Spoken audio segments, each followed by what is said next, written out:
नमस्कार दोस्तों, स्वागत है आपके अपने यूट्यूब चैनल संजीवनी मेडिकल एजुकेशन में। मैं हूं डॉक्टर गोपाल। स्वागत करता हूं आपको। आज हम नए टॉपिक लेकर आए हैं। नए टॉपिक पे चर्चा करने वाले हैं जिसका नाम है इन्फ्लुएंज़ा। इन्फ्लुएंज़ा हर मौसम में होने वाली एक वायरल डिजीज़ है।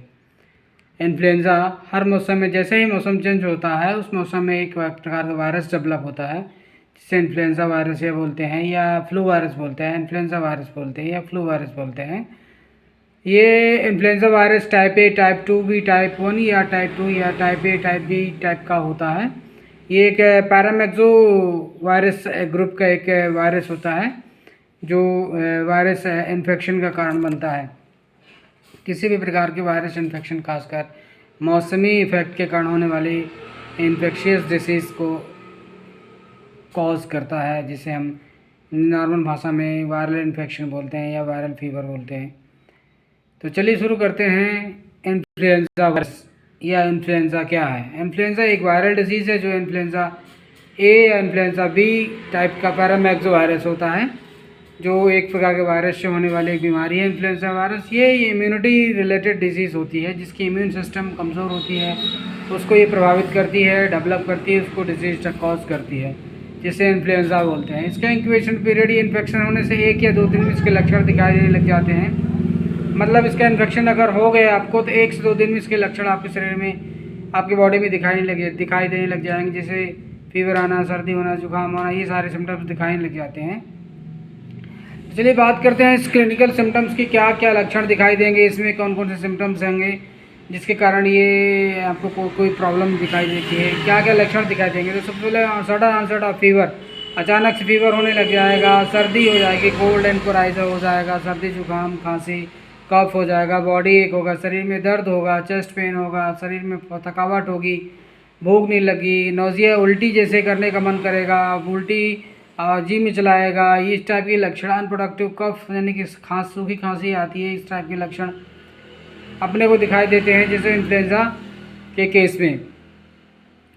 और ये इसका ट्रीटमेंट अगर हम नहीं भी लेते हैं तो 3 to 5 डेज़ में ये अपने आप सबसाइड हो जाते हैं, अगर माइनर इन्फेक्शन है तो। अगर मेजर इन्फेक्शन हो तो कुछ ज़्यादा कॉम्प्लिकेशन प्रोड्यूस करते हैं। ये इसके क्लिनिकल सिम्टम्स होते हैं। भूख नहीं लगती है, थकावट आती है, शरीर में दर्द होता है, सिर दर्द होता है, गले में दर्द होता है, नाक बहती है, सर्दी होता है, जुकाम होता है, सूखी खांसी आती है, ये लक्षण दिखाई देते हैं। इन्वेस्टिगेशन की बात करें तो जब कंप्लीट हीमोग्राम हम करवाते हैं तो उसमें ल्यूकोसाइट्स के काउंट की संख्या नॉर्मल काउंट से कम रहती है। That will be indicate to viral infection. अगर किसी भी प्रकार का वायरल इन्फेक्शन अगर होता है हमारे बॉडी में तो उस समय ल्यूकोसाइट काउंट की संख्या नॉर्मल काउंट से भी कम होती है, जिसे हम ल्यूकोसाइटोपिनिया बोलते हैं या ल्यूकोपिनिया बोलते हैं। ठीक है। अदर इन्वेस्टिगेशन में अपन आइसोलेशन ऑफ वायरस कर देते हैं या सीरोलॉजिकल कुछ टेस्ट करते हैं वायरस के लिए, जो स्पेसिफिक वायरस को इंडिकेट करने के लिए एक टेस्ट होता है जिसे हम पैरामेक्सो वायरस बोलते हैं।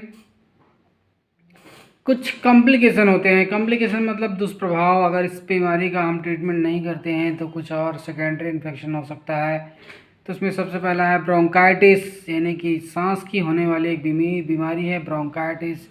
ट्रैकिया, सांस की नली में होने वाला सूजन जिसे ट्रैकियाइटिस बोलते हैं। निमोनिया हो जाता है, ब्रोंको निमोनिया हो जाता है।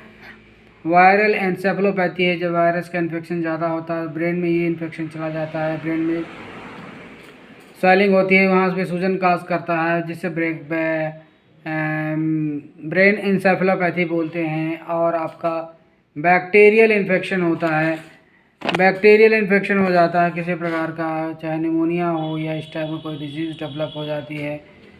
पोस्ट इन्फ्लुएंजल वायरल वीकनेस हो जाती है, आपको पेरिफेरल न्यूरोपैथी हो जाती है। इस प्रकार के सिम्टम्स दिखाई देते हैं अगर आपको इन्फ्लुएंजा वायरस के कारण होने वाले प्रॉब्लम विकसित होती है, तो अगर कोई कॉम्प्लिकेशन डेवलप होता है तो। मैनेजमेंट की बात करें तो फर्स्ट ऑफ ऑल आप अपने आप को फीवर को डाउन करना पड़ेगा। Continue fever till the fever down. अपने को फीवर बेड रेस्ट लेना पड़ेगा। फीवर डाउन करने के लिए पैरासीटामोल टैबलेट, इंजेक्शन जो भी आपके पास अवेलेबल हो वो 6 वाली 500 मिलीग्राम की टैबलेट्स ट्राइडिक फॉर्म में लेना पड़ेगा। ये भी फाइंड आउट करना पड़ेगा कि आपको पैरासीटामॉल पॉइजनिंग तो नहीं है, पैरासीटामॉल एलर्जिक तो नहीं है, तो as a consult your doctor you can take the paracetamol medicine. आप पैरासीटामॉल की मेडिसिन ले सकते हैं फीवर पुट डाउन करने के लिए, और कफ सिरप ले सकते हैं। आप तुरंत अपने डॉक्टर से संपर्क करें जिससे आपके प्रॉब्लम को फाइंड आउट करें कि वो आपको इन्फ्लुएंजा वायरस है या कोई और बैक्टीरियल वायरल इन्फेक्शन है। तो फाइंड आउट करना बेहद ज़रूरी हो जाता है उस समय आपको, कि अगर आप फाइंड आउट नहीं करते हैं तो ये प्रॉब्लम आपको बढ़ के कुछ और इन्फेक्शन काज कर सकती है, किसी प्रकार का सेकेंडरी बैक्टीरियल इन्फेक्शन हो सकता है। ये हमेशा जैसे मौसम चेंज होता है, ठंडी से गर्मी आती है, गर्मी से बरसात आती है, बरसात से फिर ठंड आती है, शीत ऋतु आती है। जैसे ही वेदर चेंज होता है ऐसी कंडीशन में अपने को क्या होती है, इस टाइप के वायरल इन्फेक्शन से सामना करना पड़ता है, जिसे इन्फ्लुएंजा वायरस कहते हैं। ये non threatening life threatening disease है, ये मौसम होने वाली बीमारी है जो अपने आप स्वतः ठीक हो जाने वाली बीमारी होती है। फिर भी अगर एक्यूट केस में प्रॉब्लम बढ़ जाती है तो उस कंडीशन में आपको ट्रीटमेंट लेना अति आवश्यक हो जाता है। तो ये रहा आज का टॉपिक, इन्फ्लुएंजा वायरस। हम उम्मीद करते हैं कि आपका ये इन्फॉर्मेशन अच्छी लगी होगी। हमारे चैनल ये संजीवनी मेडिकल एजुकेशन को आप यूट्यूब चैनल को आप सब्सक्राइब करिए, लाइक करिए। कोई कमेंट हो तो कोई जानकारी चाहिए तो आप उसको कमेंट करिए, हम उसकी पूरी जानकारी आपको देंगे।